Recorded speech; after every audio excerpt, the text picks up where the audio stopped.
इस बार शिवरात्रि 1 मार्च दिन मंगलवार को है। मैं 2022 की बात कर रहा हूँ।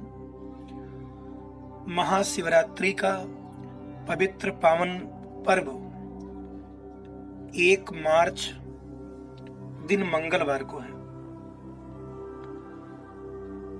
जो मैं इस महाशिवरात्रि से जुड़ा उपाय बताने जा रहा हूँ, यह उपाय आपके जीवन में ईश्वर जितनी बार यह अवसर लाएंगे, जितनी बार आपके जीवन में महाशिवरात्रि के पर्व को मनाने का अवसर आएगा, उतनी बार आप इसका प्रयोग कर सकते हैं। ये तो जो मैंने तारीख और दिन बताया वो इस बार के लिए बताया है, लेकिन जो उपाय बताने जा रहा हूँ वह आपके जीवन में भगवान की कृपा से जितनी बार महाशिवरात्रि का अवसर आएगा तो उतनी बार इस उपाय को आप अपना सकते हैं और इसका पूर्ण लाभ ले सकते हैं। महाशिवरात्रि परम शक्तिशाली कल्याणकारी पर्व है और इस पर्व पर किया गया उपाय कभी निष्फल नहीं हो सकता। माता शिव और पार्वती की संपूर्ण कृपा प्राप्त हो जाती है। 1 मिनट आप सावधानी पूर्वक सुने। मैं जो कुछ बोल रहा हूं यह इतना परम तेजस्वी अवसर है, जो इस अवसर पर चूक गया, इस मौके पर भी जो भगवान शिव की कृपा नहीं ले सका, वह जीवन भर पछताता है और अपने भाग्य को कोसता है। आज तो मैं आपको एक उपाय बताने जा रहा हूं, लेकिन अगले वीडियो में मैं महाशिवरात्रि के पर्व की कथा बताऊंगा आपको, जिसे महाशिवरात्रि के दिन मात्र सुन लेने से समस्त प्रकार के पाप ताप नष्ट हो जाते हैं और जीवन कल्याण और मंगल से भर जाता है। शिव जी की सारी कृपा प्राप्त हो जाती है। महाशिवरात्रि के दिन वैसे तो बहुत सारे उपाय हैं, मैं आपको थोड़ी सी पूजा की विधि बता दूं, इसके बाद जो विशेष उपाय मुझे बताना है उसकी चर्चा कर रहा हूं। आप स्किप करके वीडियो कतई नहीं देखेंगे। और मैं फिर बता रहा हूं, जो कुछ बता रहा हूं सब पूरी तरह से शास्त्र सम्मत है।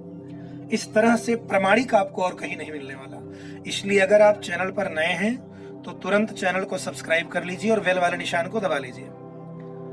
और भी जो आपसे संबंधित लोग हैं उनके पास भी यह वीडियो जरूर भेजिए, जिससे उन्हें भी इसका लाभ मिले। यह अवसर बार नहीं आता, साल भर में एक बार आता है। कौन जाने साल भर में क्या की गारंटी नहीं है। तो शिवरात्रि व्रत की पूजा की विधि यह है, संभव हो तो मिट्टी के लोटे में पानी या दूध भरकर ऊपर से बेलपत्र, आक या धतूरे का फूल, कुछ चावल के दाने आदि डालकर शिवलिंग पर चढ़ाना चाहिए और बड़े ही मधुर कंठ से ओम नमः शिवाय मंत्र का उच्चारण करते रहना चाहिए। अगर आसपास कोई शिव मंदिर नहीं है तो घर में ही मिट्टी का शिवलिंग बनाकर उनका पूजन किया जाना चाहिए। शिव पुराण का पाठ, महामृत्युंजय मंत्र या शिव के पंचाक्षर मंत्र ओम नमः शिवाय का जाप इस दिन करना चाहिए। और साथ ही महाशिवरात्रि के दिन रात्रि जागरण का भी विधान है। शास्त्रीय विधि विधान के अनुसार अगर बात करें तो शिवरात्रि का पूजन निशीथ काल में करना सर्वश्रेष्ठ रहता है। हालांकि रात्रि के चारों प्रहरों में से अपनी सुविधा के अनुसार आप पूजन कर सकते हैं, ऐसी चर्चा भी शिव पुराण के अवंतिका खंड में है। आपकी सुविधा हो, जब आपको सहूलियत हो तभी आप करें, लेकिन जब करिए श्रद्धा से करिए, भाव से करिए, विश्वास से करिए। अब मैं एक मंत्र आपको बता रहा हूं, मंत्र स्क्रीन पे आ जाएगा। इसको एकदम आप कतई लापरवाही नहीं करेंगे, नोटेगा। अब की बार तो 1 मार्च और मंगलवार को है, लेकिन जीवन में जितनी बार रात्रि का पर्व आए इस मंत्र का उच्चारण करिएगा। आपके जीवन से अकाल मृत्यु, रोग, व्याधि और बुढ़ापे का कष्ट ये सब समाप्त हो जाएंगे। चातुर्दिक चारों दिशाओं से, हर तरफ से सुख और मंगल के द्वार खुल जाएंगे आपकी ओर। यह मंत्र कितना कल्याणकारी है, कितना प्रभावशाली है, कितना तेजस्वी है, मैं इसके प्रभाव का वर्णन नहीं कर सकता। बस आने वाली शिवरात्रि को आप लोटे में जल लें, उपलब्ध है तो गंगा जल लीजिए। बिल्व पत्र, बेल पत्र उसमें डालिए। आक या धतूरे का फूल, पत्ता कुछ डाल लीजिए।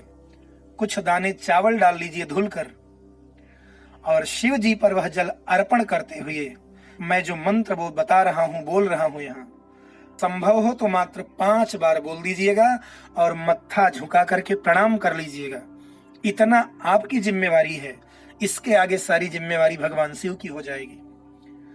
और अगले वीडियो में जो मैं आपको महाशिवरात्रि के पर्व की कथा बताऊंगा, शिवरात्रि के दिन मात्र सुन लेने से समस्त प्रकार के सुख संपत्ति वैभव भगवान की कृपा सब प्राप्त हो जाती है।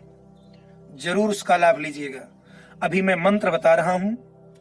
हाँ, अगर मिट्टी का लोटा नहीं है तो आप ताम्र के लोटे में काम कर सकते हैं। वह भी नहीं है तो जो कुछ है श्रद्धा से उसी से करिए। लेकिन मिट्टी सबसे पवित्र है।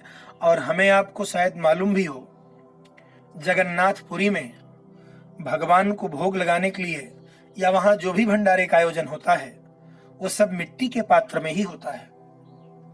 आज भी जब किसी देवी देवता के लिए कोई पकवान बनाया जाता है तो मिट्टी के बर्तन को ही हम कुम्हार के हाथ से लाते हैं, उसी में पकाते हैं। तो अगर संभव हो तो मिट्टी के लोटे में, अन्यथा ताम्र के लोटे में, दोनों सर्वोत्तम है। मैं मंत्र बोल रहा हूं, बड़े सावधानी से आप मंत्र सुनेंगे। मंत्र स्क्रीन पे दिखेगा, यह बार बार आपको मिलने वाला नहीं है। शायद यह मंत्र आप पहली बार सुनेंगे भी, नोट कर लीजिएगा इसको। और महाशिवरात्रि को जल अर्पण करते समय 5 बार बोल करके मत्था झुका के प्रणाम कर लीजिए। बस आगे की पूरी जिम्मेवारी भगवान शिव की होगी। मैं मंत्र बोल रहा हूं। ओम मृत्युंजय महादेव त्राहि मां शरणागतम जन्म मृत्यु जरा व्याधि पीड़ितम कर्म बंधनः। पुनः सुनिए। ओम मृत्युंजय महादेव त्राहि मां शरणागतम जन्म मृत्यु जरा व्याधि पीड़ितम कर्म बंधनः। ओम मृत्युंजय महादेव त्राहि मां शरणागतम जन्म मृत्यु जरा व्याधि पीड़ितम कर्म बंधनः। बोल करके देखिए, इसका चमत्कार आपको चौंका देगा। और अगले वीडियो में महाशिवरात्रि की कथा की चर्चा होगी। तब तक के लिए धन्यवाद।